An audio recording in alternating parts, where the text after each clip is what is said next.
Hi Cardinal Virtues. So I watched your video to Vogter about moderates and beliefs a few days ago, and it really got me thinking. I think that looking at people in terms of either moderate or extremist is a bit of an oversimplification of people's actual viewpoints.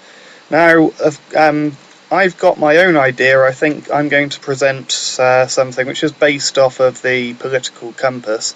And of course, that's still too simple. I could easily add a third axis to it and then a fourth, etc.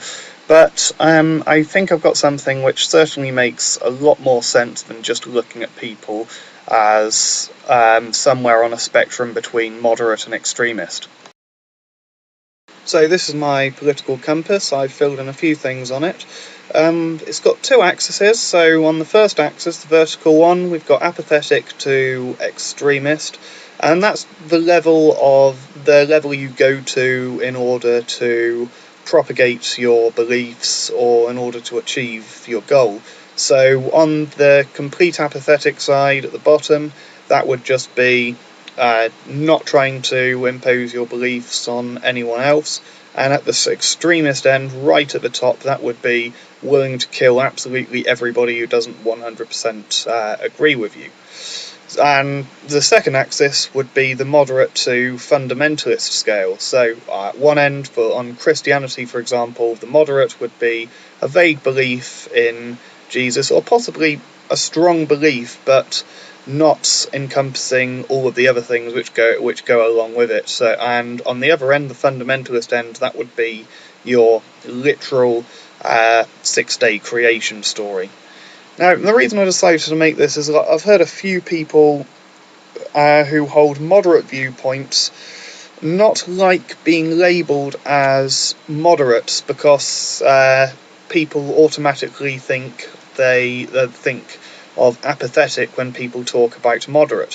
One example would be Divinity.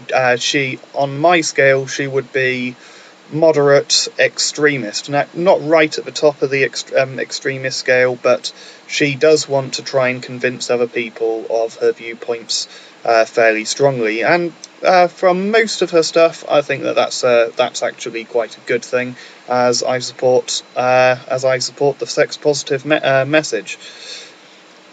So I've filled in a few things on there already. So on the apathetic fundamentalist, I put Uncool Nerd Alert, who I don't know if she's still on YouTube, but eventually she got round to not accepting evolution or anything like that. She was still a fundamentalist Christian, but she wasn't going to try and force those beliefs on anyone else. Of course, then we've got the extremist fundamentalist, who I would say would be someone like Ray Comfort, who wants to do everything in his power to convert everybody into fundamentalist Christianity.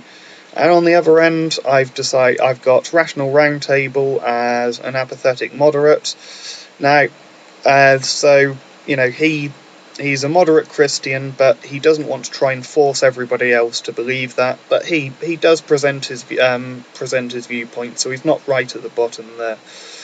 He gave me a little bit of trouble with this chart because I think he does have very strong beliefs, as well, which is a bit confusing when you're looking at apathetic and moderate. He could really do with having a third axis on the chart and for Gnostic and agnostic, and I suppose he'd be towards the Gnostic end of that, whereas most moderate apathetic people would be more at the agnostic end. And the final one I've put on the chart at the moment is the Anglican Church. They're fairly moderate, they accept evolution and all of that stuff, but they are still a church, so they do want to try to push their views on other people, so they're past the middle line between apathetic and extremist. And of course, this doesn't just have to work for religion. This chart, like I said, could work for feminism. I could put Peter on the chart as fundamentalist extremists as well. You say that you're very supportive of animal rights, so I think I probably put you on the moderate extremist. possibly more towards the centre, but I wouldn't call you a fundamentalist extremist in that in that way, because unlike Peter, you aren't trying to abolish pet ownership and keeping bees for honey and all of that other crazy bullshit. Speaking of vegetarians, I suppose I could put Anissian on the extremist fundamentalist side as well. I really do think this chart is a lot better than just simply labelling someone anywhere between moderate and extremist, because that nowhere near tells you the whole story. So thanks for watching, guys. Tell me what you think in the comment section, or possibly leave me a video response. Thanks for watching, comment, rate, subscribe, and I'll see you soon. Bye.